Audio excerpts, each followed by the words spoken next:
வணக்கம். ஊசு தற்காப்பு கலை இது வந்து சென்னையில வந்து நாங்க சொல்லி கொடுத்துட்டு இருக்கோம். இப்போ மாணவர்களுக்கு இந்த சம்மர் டைம்ல அவங்களுக்கு கொஞ்சம் ஃப்ரீ கோர்ஸாகவும் கொடுத்துட்டு இருக்கோம்.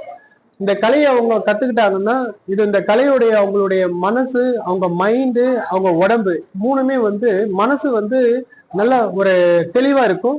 மைண்டு வந்து கொஞ்சம் எல்லாத்தையும் அப்சர்வ் பண்ற நாலேஜ் வரும்.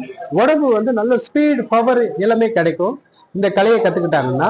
இது வந்து பக்காவான ஸ்போர்ட்ஸ். இது ஏரோபிக்ஸ், ஜிம்னாஸ்டிக், யோகா. இந்த கலையை வந்து நம்ம நாட்டு போர்க்கலை தான். ஆனா இன்னைக்கு வந்து ஊஷு, கூஃபு, சைனா அப்படின்னு சொல்றாங்க. ஆனா சைனால இருக்கிறவங்களே என்ன சொல்றாங்க அப்படின்னு பாத்தீங்கன்னா, அவங்களே வந்து இது சவுத் இந்தியன் ஆர்ட் அப்படின்னு சொல்றாங்க. நம்ம நிறைய பார்த்திருப்போம், நிறைய படங்கள்ல வந்து போயிட்டு இப்போ 7ஆம் அறிவுல கூட சொல்லியிருப்பாங்க போதி தர்மர்னு சொல்லிட்டு. அவரு வந்து நம்ம நாட்டு தமிழர் தான். அவரு தான் இங்கிருந்து போய் அந்த கலையை சொல்லி கொடுத்திருக்காரு. புத்தருடைய சீடர் அவரு. இப்போ அவங்க மாதிரி ஆண்கள்லாம் வந்து இந்த கலையை வந்து அழியாம இருக்கிறதுக்காக சைனால போய் சொல்லி கொடுத்து இன்னைக்கு நமக்கு ஸ்போர்ட்ஸா வந்துருச்சு. இன்னைக்கு இந்த பக்கா ஸ்போர்ட்ஸ்ல இந்த மாணவர்கள் எல்லாருமே வந்து மெடல் வாங்கியிருக்காங்க. நேஷனல் லெவல்ல மெடல் அடிச்சிருக்காங்க. ராபியா அண்ட் தருண் ராஜ். இப்ப இவங்க மெடல் அடிச்சு இவங்களுக்கு அந்த ஸ்போர்ட்ஸ் கோட்டாவில் படிக்கிறாங்க. காலேஜ் சீட் கிடைக்குது. இப்ப ஸ்கூல் கேமுக்காக நாங்க என்ன பண்ணிருக்கோம் அப்படின்னா, இந்த ஸ்கூல் கேம்ல வந்து நிறைய பசங்க பிரைஸ் வாங்கிட்டு காலேஜ் சீட்ல வாங்குறாங்க.